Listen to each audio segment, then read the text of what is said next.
ওম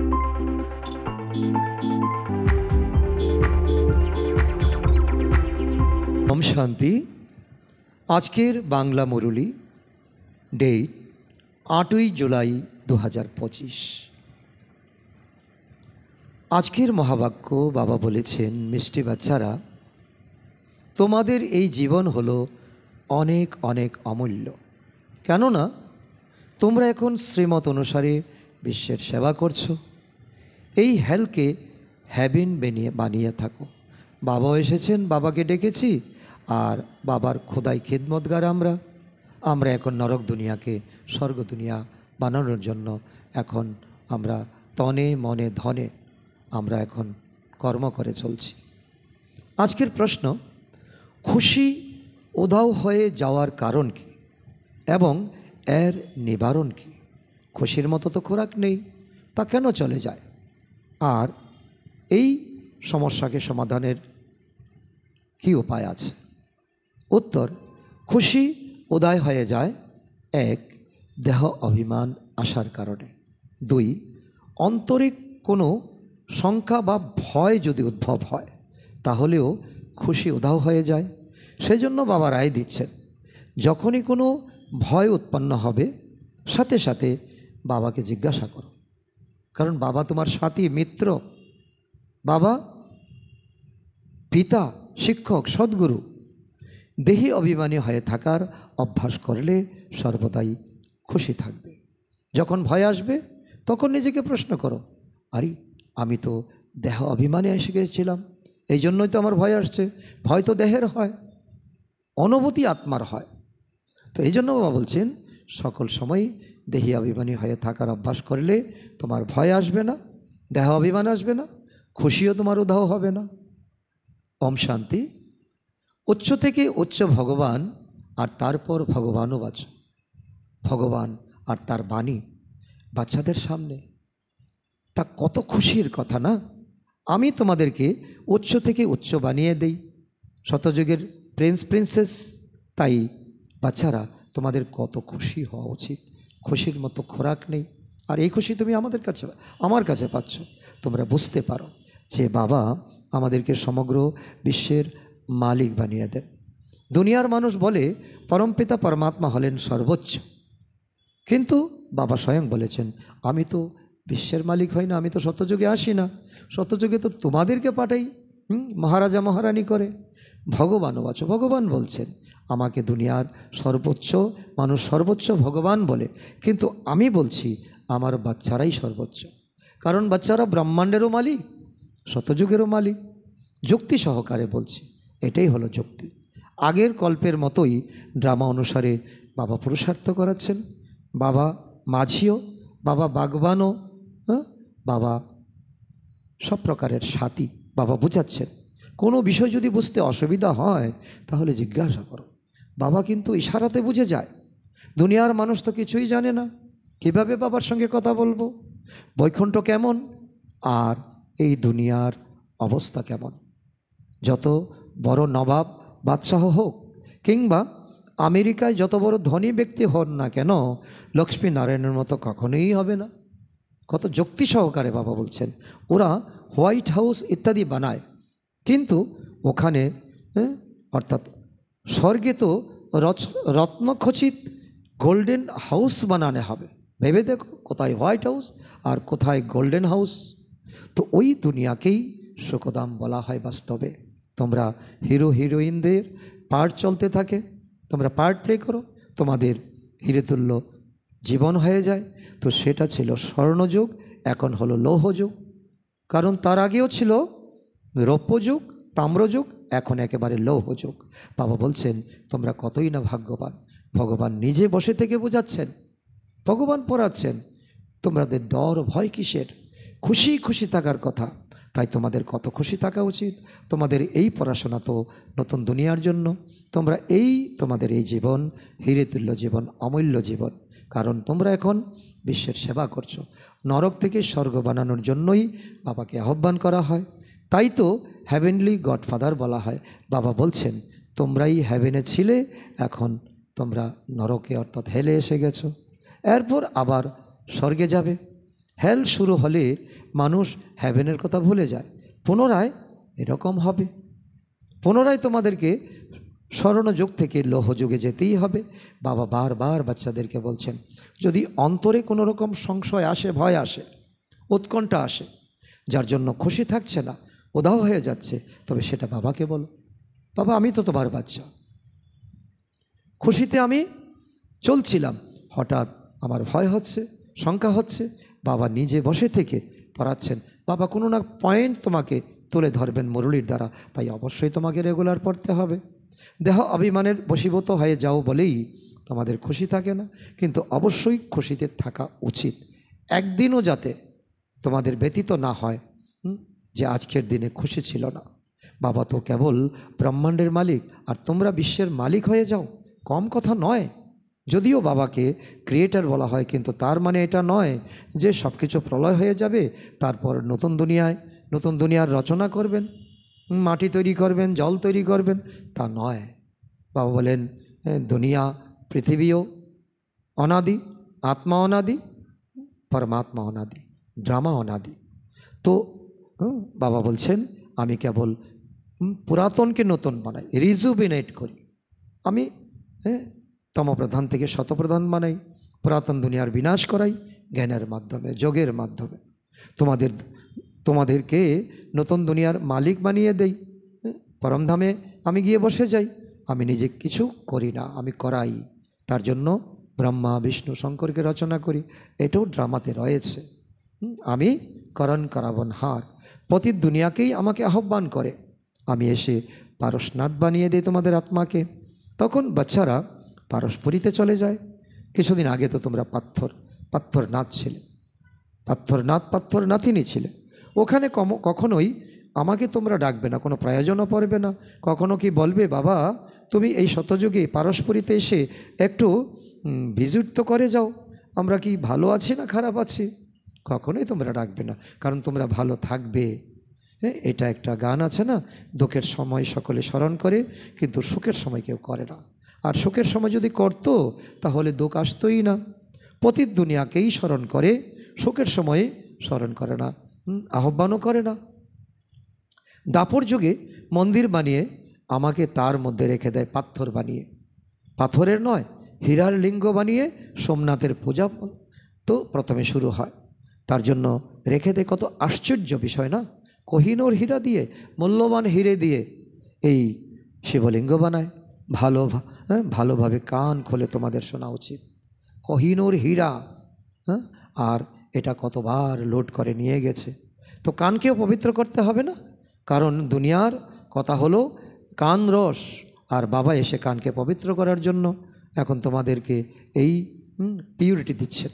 purity first, তোমাদের কান থেকে, মুখ থেকে, চোখ থেকে পিউরিটি তৈরি হবে। বাঘিনীর দুধ কেবল সোনার পাত্রেই রাখা যায়। এক্ষেত্রে যত বেশি পবিত্রতা থাকবে তত ভালো ধারণ করতে পারবে। বাবা বলেছেন কাম বিকারের সবথেকে বড় শত্রু কাম বিকার, তো একে পরাজিত করো, মায়াকে পরাজয় করো, তো মায়াজিত হও। এটাই তোমাদের শেষ জন্ম। তোমরা জানো যে এটাই সেই মহাভারতের যুদ্ধ। প্রত্যেক কল্পে যেভাবে বিনাশ হয়েছে, তো এই কল্পে হুবহু সেইভাবে ড্রামা অনুসারে বিনাশ হবে। তো তার জন্য তোমরা ভয় পেও না যেন, কারণ আমি আছি তো না। তো বাচ্চারা, তোমাদেরকে তো পুনরায় স্বর্গে তোমাদের মহল বানাতে হবে, যেভাবে আগের গল্পে বানিয়েছিলে। স্বর্গকে কী বলে? প্যারাডাইস বলে। তো কোরআন থেকে এই প্যারাডাইস শব্দটার উৎপত্তি।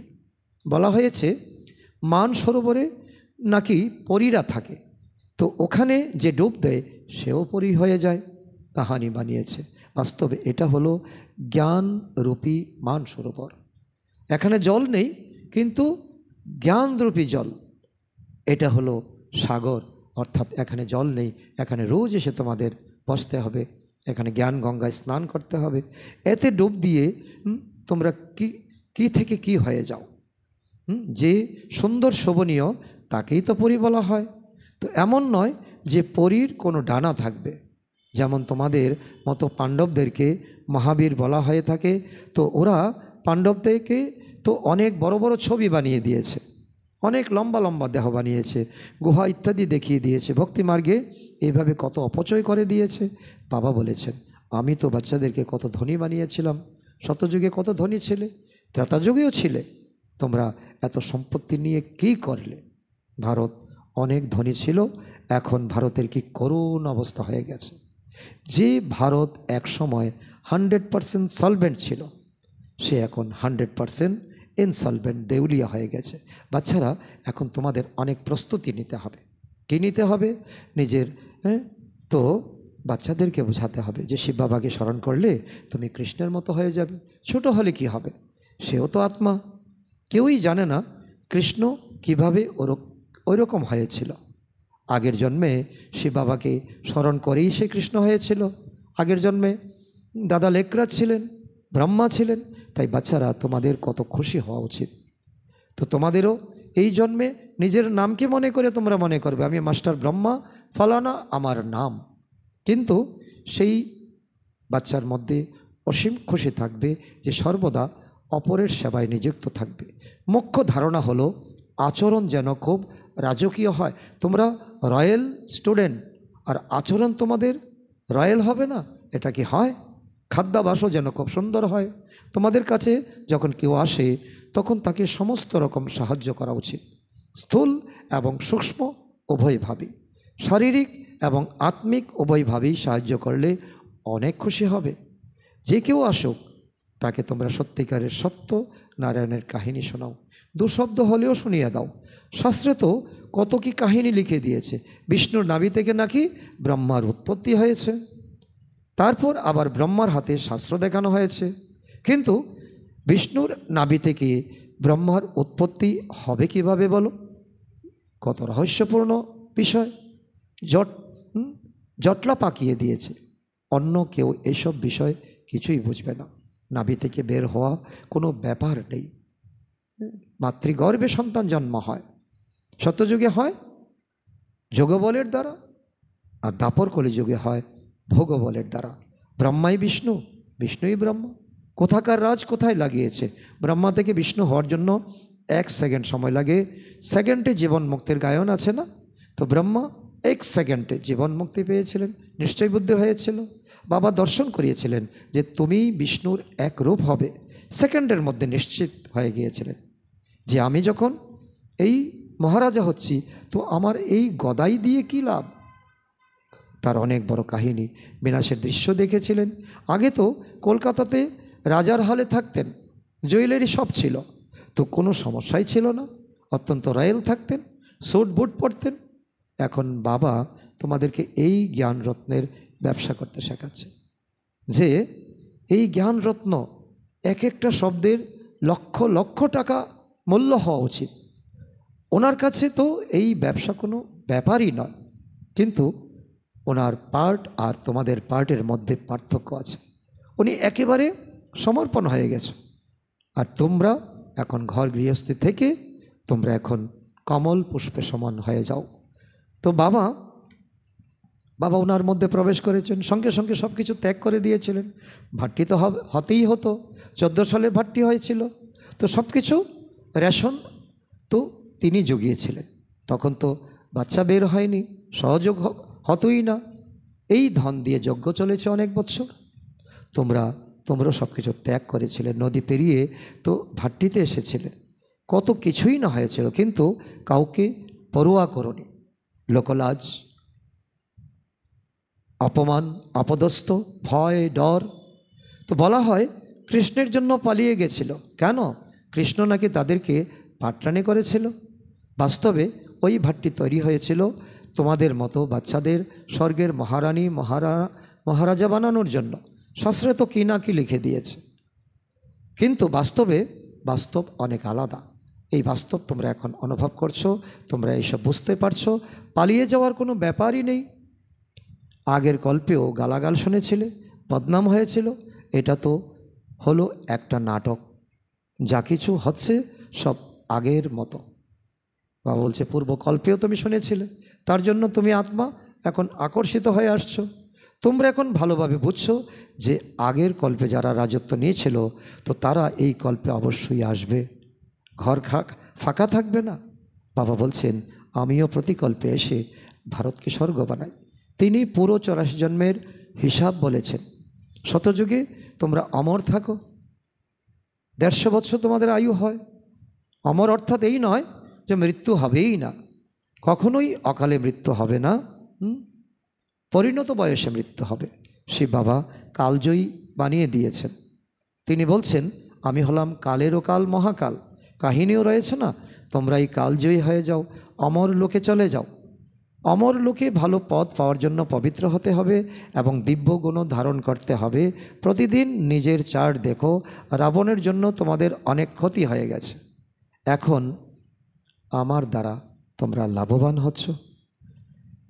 ব্যবসায়ীরা এগুলো ভালো বুঝবে, এটা জ্ঞান রত্নের ব্যবসা। খুব কমজন ব্যবসায়ী এই ব্যবসা করতে পারে। তোমরা তো ব্যবসা করতেই এসেছো না, অবগুণ দিয়ে এখন সদ্গুণ নিতে এসেছো। কেউ কেউ ভালো করে ব্যবসা করে 21 জন্মের জন্য সৌদা করে নেয়। তো কেবল 21 জন্ম নয়, তোমরা বাবা বলছেন 50-60 জন্ম ধরে সুখে থাকো। অন্তিম জীবনেও তোমরা সুখে আছো। পদমপতি, কোটি কোটি পতি, তোমাদের অর্থ উপার্জন হয়, থাকো। দেবতাদের পায়ে পদ্মফুল দেখানো হয়, কিন্তু তার অর্থ কেউ বোঝে না। তোমরা এখন পদমপতি হচ্ছ, তাই তোমাদের খুব খুশিতে থাকতে হবে। বাবা বলছেন আমি কত সাধারণ, তোমাদের মতো বাচ্চাদেরকে স্বর্গে নিয়ে যেতে এসেছি। তোমরাই ডেকেছিলে না, হে পতিত পাবন এসো, এসে আমাদেরকে পবিত্র করে দাও। সুখদামেই সকলকে পবিত্র থাকবে, শান্তিধামে কোনো হিস্ট্রি জিওগ্রাফি হবে না। সেটা তো নিরাকার দুনিয়া, আত্মা থাকবে, বডিলেস, সেখানে শরীর থাকবে না, ওটা তো আত্মাদের দুনিয়া। আর সূক্ষ্মপতনে কোনো পার্টি নেই, হাড্ডি মাংসহীন লাইটের কায়া। সেই সৃষ্টিচক্র কিভাবে আবর্তিত হয় সেটা এখন তোমরা জেনে গেছো। সত্যযুগে লক্ষ্মীনারায়ণের সাম্রাজ্য ছিল, এমন নয় যে কেবল একজোড়া লক্ষ্মীনারায়ণ রাজত্ব করবে, তো বৃদ্ধি তো অবশ্যই হবে না। তারপর দাপরে ওনারাই পূজনীয় থেকে পূজারী হয়ে যায়। কিন্তু দুনিয়ার মানুষ পরমাত্মার ক্ষেত্রে বলে দেয় তুমিই পূজনীয়, তুমিই পূজারী, যেভাবে তাকে সর্বব্যাপী বলে দিয়েছে। এটাও তো একটা অপমান। তোমরা এখন এইসব ব্যাপারগুলোই বুঝেছ। আধা কল্প ধরে তোমরা গান গেয়ে এসেছ ভগবান হলেন সর্বশ্রেষ্ঠ, কিন্তু এখন ভগবান বলছেন বাচ্চারাই হলো সর্বশ্রেষ্ঠ, পরমধামেরও মালিক, স্বর্গ দুনিয়ার মালিক। সুতরাং এইরকম বাবার নির্দেশ অনুসারে তো অবশ্যই তোমাদের চলতে হবে, ঘর গৃহস্থ সামলাতে হবে, কমল পুষ্পের সমান হতে হবে। এখানে তো সবাই থাকতে পারবে না মধুবনে, সবাই থাকতে চাইলে তো অনেক বড় বড় বাড়ি বানাতে হবে, এত জায়গা কোথায়? তো তোমরা একদিন দেখবে যে একটু দর্শন করার জন্য নিচ থেকে উপর পর্যন্ত কত বড় লাইন লাগবে। বাবা বলছে আবরুট থেকে দিল্লি থেকে আবরুট পর্যন্ত কিউ লাগবে, লাইন লাগবে। তো অনেকে তো দর্শন করতে না পারলে গালাগাল দিতে শুরু করবে। মহাত্মার দর্শন করতে চায়, তো এখানে বাবা তো কেবল বাচ্চাদের জন্য, কারণ বাবা তো সাধারণ বেশে আছে। তো কাউকে যদি বাইরের অ্যালাউ করা হয়, তারা তো এসে কোনো চমৎকার দেখতে পারবে না। দুনিয়ার মানুষ কোনো কর্ম না করে চমৎকারই দেখতে চায়। বাচ্চাদেরকে পড়াচ্ছেন, তোমরা যাদেরকে রাস্তা বলে দাও, তাদের মধ্যে কেউ ভালোভাবে চলতে শুরু করে, কেউ ধারণ করতে পারে না, কঠিন মনে করে হাত ছেড়ে চলে যায়। কতজন আছে কেবল শুনতে থাকে, কিন্তু বাইরে গেলে যেমন ছিল তেমনই থেকে যায়, সোডা ওয়াটার হয়ে যায়। তখন আর সেই খুশি, সেই পড়াশোনা, সেই যোগ কোনোটাই থাকে না। বাবা কত করে বোঝান, চার্ট লিখো, এতে তোমার উন্নতি হবে। নয়তো খুব আফসোস করতে হবে, চার্ট রাখতে হবে যে আমি বাবাকে কতক্ষণ স্মরণ করি। ভারতের প্রাচীন যুগের অনেক সুখ্যাতি রয়েছে। বাবা বলছেন তো কোনো বিষয় যদি বুঝতে অসুবিধা হয় তাহলে বাবাকে জিজ্ঞাসা করো। তো বাবার রূপে তো আমি আছি, আর মুরলী নিয়ে তো সকালে আমি আসছি মুরলী ক্লাসে। তো আগে তো তোমরা কিছুই জানতে না, এখন যখন তখন সকালে আসলে, সন্ধ্যায় আসলে, তার মাঝখানেও যদি কোথায় কোনো বোধগম্য না হয় তো বাবা তো আছেই। তো বাবা বলছেন এটা হলো কাটার জঙ্গল, কাম বিকার হলো মহাশত্রু। গীতাতেই এটা লেখা আছে, কাম মহাশত্রু। আগে তো মানুষ পড়তো এবং বলতো এটা অর্জনের জন্য। আগে তো বাবাও, ব্রহ্মা বাবা গীতা পড়তেন, কিন্তু কিছুই বুঝতেন না, সারা জীবন গীতা পড়ে গেছেন। তো এটা বুঝতে পারতেন যে গীতার অনেক মহত্ব আছে, আর এই মহত্ব এখন উন্মোচন হচ্ছে। ভক্তিমার্গে গীতাকে কত সম্মান করা হয়, গীতা আকারে বড় হয়, আবার ছোটও হয়। খুব অল্প দামে কৃষ্ণ এবং অন্যান্য দেবতাদের ছবি কিনতে পাওয়া যায়, সেই ছবিগুলি নিয়েই কত বড় বড় মন্দির বানায়। বাবা এখন বোঝাচ্ছেন তোমাদেরকে বিজয়মালার দানা হতে হবে, এরকম মিষ্টি বাবাকে বাবা বাবা বলে ডাকো। বুঝে যে তিনি স্বর্গের রাজত্ব প্রদান করেন, কিন্তু মায়া এত শক্তিশালী যে এত কিছু শুনে এবং অন্যকে শোনানোর পরেও তো জ্ঞান বাবাকে ছেড়ে চলে যায়। বাবা বলে যখন ডেকেছো তখন বাবা মানে তো বাবাই। ভক্তি মার্গেও গান গায়। তিনি হলেন সকল পতিরও পতি এবং সকল গুরুরও গুরু। তিনি এখন আমাদের বাবা, জ্ঞানের সাগর পতিত পাবন। তোমরা বাচ্চারা বলছো বাবা আমরা প্রতিকল্পেই তোমার কাছ থেকে উত্তরাধিকার নেই, প্রতিকল্পেই তোমার সঙ্গে মিলন হয়, তুমি তো অসীম জগতের পিতা, তাই না? তাই তোমার কাছে থেকেই আমরা নিশ্চয়ই সীমাহীন উত্তরাধিকার পাবো। মুখ্য হলো অল্প বা বাবা। এই অল্প কথাটার মধ্যেই বে বা বাদশাহী কথাটা রয়েছে। বাবা মানেই উত্তরাধিকার। তো দুনিয়ার সীমিত উত্তরাধিকার পাওয়া যায়, আর এখানে সীমাহীন উত্তরাধিকার পাওয়া যায়। হদের বা লৌকিক পিতা তো অসংখ্য রয়েছে, কিন্তু বেহদের বা পারলৌকিক পিতা তো কেবল একজন, আর তারা দুইজন মিলে বাপ দাদা। আচ্ছা, মিষ্টি 5000 বছর পরে পুনরায় এসে মিলিত হওয়া বাচ্চাদের প্রতি বাপদাদার স্মরণের ভালোবাসা আর সুপ্রভাত। আত্মাদের পিতা তার আত্মরূপী বাচ্চাদেরকে জানাচ্ছেন নমস্কার। আমরা আত্মরূপী সন্তানরা আমাদের মাতা পিতা বাপদাদাকে জানাই স্মরণের স্নেহসমন ও সুপ্রভাত নমস্কার। ধারণার জন্য মুখ্য সার: 1 নম্বর, স্থূল কিংবা সূক্ষ্ম সেবা করে অপার খুশির অনুভব করতে হবে এবং করাতে হবে। আচার আচরণ এবং খাদ্যাভাসে অত্যন্ত রয়্যালটি রাখতে হবে। নম্বর 2, অমরলোকে উচ্চ পদ পাওয়ার জন্য পবিত্র হওয়ার সাথে সাথে দিব্যগুণ ধারণ করতে হবে। নিজের চার্ট দেখতে হবে যে আমি কতক্ষণ বাবাকে স্মরণ করি, অবিনাশী জ্ঞানরত্নের উপার্জন কি জমা করছি, শ্রবণেন্দ্রিয়কে কি পবিত্র করেছি যার মাধ্যমে জ্ঞান ধারণ হতে পারে। আজকের বরদান: সেবা করতে করতে স্মরণের অনুভবের রেস করে সদা লাভলীন আত্মা ভব। লাভলীন আত্মা তখনই হব যখন সেবা করতে করতে স্মরণের অনুভব এবং তা দিন দিন তীব্র থেকে তীব্র হতে থাকবে।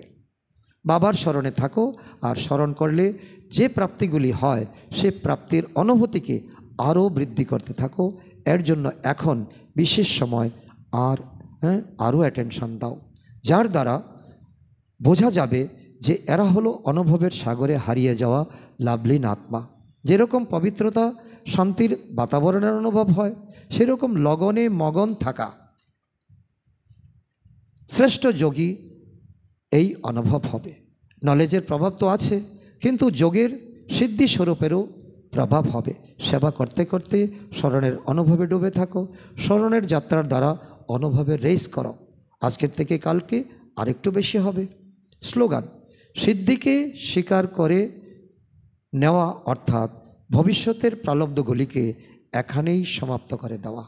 তো বাবা বলছি কি, সিদ্ধিপ্রাপ্ত তোমরা হবে অন্তিম সময়ে, আর এখানেই যদি তোমরা আর সত্যযুগে পাবে প্রালব্ধ রূপে। এখন তো পড়াশোনা করছো, তো এটা যদি এখানেই স্বীকার করে নাও তো এখানেই সমাপ্ত করে দিলে সত্যযুগে কী করে পাবে? আজকের অব্যক্ত ইশারা: সংকল্পের শক্তি জমা করে শ্রেষ্ঠ সেবার নিমিত্ত হও। তার অর্থ, বাচ্চারা তোমরা শ্রেষ্ঠ সংকল্পের শক্তি দ্বারা যত যত সম্পন্ন হতে থাকবে, তত শ্রেষ্ঠ সংকল্পের শক্তিশালী সেবার স্বরূপ স্পষ্ট দেখা যাবে। প্রত্যেকে অনুভব করবে যে আমাকে কেউ আহ্বান করছে, দিব্য বুদ্ধির দ্বারা বা শুভ সংকল্পের দ্বারা আহ্বান করছে। কেউ আবার দিব্য দৃষ্টির দ্বারা বাবাকে আর স্থানকে দেখবে। 2 প্রকারের অনুভবের দ্বারা অত্যন্ত তীব্র গতিতে নিজের এবং ঠিকানায় পৌঁছে যাবে।